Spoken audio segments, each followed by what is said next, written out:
নিজেরই বুকে দগদগে গরম লোহা দিয়ে দাগ বসিয়ে হ্যামলেট নিজেকে একজন দাসে পরিণত করলো। তারপর জীবনের ঝুঁকি নিয়ে উত্তাল সমুদ্রে ঝাঁপ দিল, কারণ তাকে সেই জাহাজে পৌঁছাতেই হবে যে জাহাজ তাকে সরাসরি তার বাবার খুনির আস্তানায় নিয়ে যাবে। জাহাজের কর্মীদের চোখ এড়িয়ে সে চুপচাপ দাসদের মধ্যে গিয়ে বসে পড়ল। ঠিক তখনই এক মহিলার নজর তার উপর পড়ল, কিন্তু আশ্চর্যজনকভাবে সে হ্যামলেটের পরিচয় কারো কাছে প্রকাশ করল না। কিছুক্ষণ পর জাহাজটি একটি অজানা দ্বীপে গিয়ে ভিড়ল। সেটি ছিল একদল রাখালের আস্তানা, আর তাদের সর্দারই ছিল সেই নরপিশাচ যে হ্যামলেটের বাবাকে হত্যা করেছিল। দাসদের সেখানে উপহার হিসেবে আনা হয়েছিল। হ্যামলেট বুদ্ধি করে নিজের কাজ বদলে নিল এবং আরেক দাসের পেছনে পেছনে যেতে যেতে সরাসরি তার শত্রুর বাড়ির ভেতরে পৌঁছে গেল। ভেতরে ঢুকে সে চারপাশে সতর্কভাবে নজর বুলালো।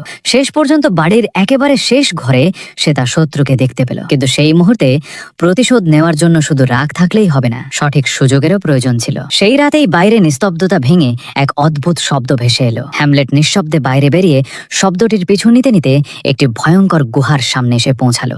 গুহার ভেতরে পড়েছিল একটি শুকিয়ে যাওয়া কঙ্কাল, আর তার হাতে ছিল এক এক রহস্যময় জাদুকরী তলোয়ার। হ্যামলেট তলোয়ারটি বের করার জন্য হাত বাড়াতেই মৃত কঙ্কালটি হঠাৎ জীবন্ত হয়ে উঠল এবং সঙ্গে সঙ্গে তার উপর ঝাঁপিয়ে পড়ল।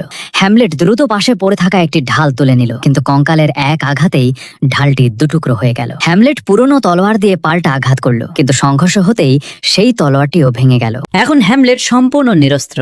সে ধীরে ধীরে পিছিয়ে যেতে লাগলো। ঠিক তখনই কঙ্কালের একটি পা গুহার ভেতর পড়া চাঁদের আলোর সামনে এসে থেমে গেল। কঙ্কালটি আলোয় যাওয়ার পরিবর্তে পাশ ঘেঁষে ঘুরে হ্যামলেটের দিকে এগোতে লাগলো।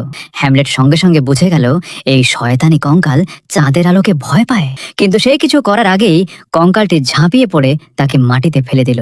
শেষ মুহূর্তে হ্যামলেট পাশে পড়ে থাকা একটি মাটির পাত্র তুলে কঙ্কালের মুখে সজোরে আঘাত করল।